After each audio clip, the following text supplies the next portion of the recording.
All right, we are back with Lacey Lyons for a little game of PCOS Mythbusters to tackle some of the biggest misconceptions around PCOS. We're going to kind of put my knowledge to the test based on what we learned a little bit earlier. Let's dive right in. Don't make fun of my graphics. I didn't really know how to do PCOS or Mythbuster graphics, so we did our best here. So the first thing, this myth is you have to have polycystic ovaries to have PCOS. Okay, I would think that that's true.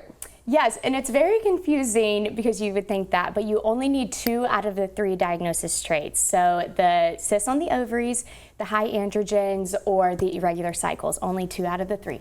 Okay, so myth busted. It's not that you necessarily have that one symptom, but it's several different things. Okay, let's move right along to the next one here. The myth is that you can't get pregnant with PCOS. Yes. I would say that that's not true.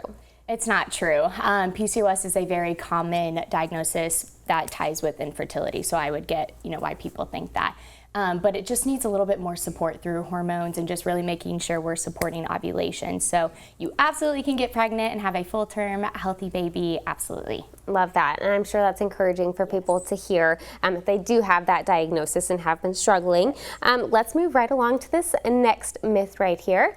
If you are not looking to get pregnant, you do not have to worry about the diagnosis. Interesting. I could see why someone would think that, but I could see also the value in getting a diagnosis. Absolutely. Kind of what we touched on before with how sensitive our blood sugars are, and it's an insulin-resistant diagnosis as well. PCOS is really linked to type 2 diabetes, so we absolutely want to work on diet, lifestyle habits, and exercise that we talked about to not get that type 2 diabetes. Okay, let's move right along to the next one here.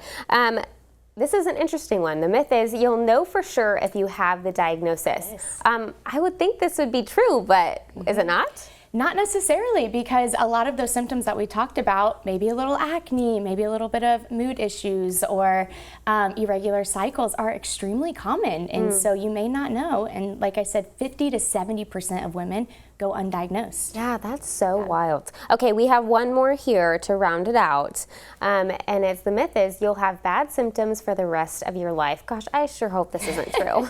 No, it is not true. Even though there's not a cure for PCOS, I have seen fantastic management where basically people can live asymptomatic and feel great with the diagnosis. So, okay, well, yes, good. There's hope. Yes, there is hope.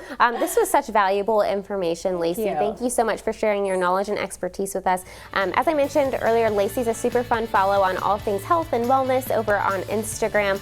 So if you want to keep up to date, whether it be PCOS, working out, what you eat, all the things, give her a follow. And of course, you can find everything that we discussed today and our Mythbusters over on our website after today's show. Thanks, Lacey. Thank you for having me.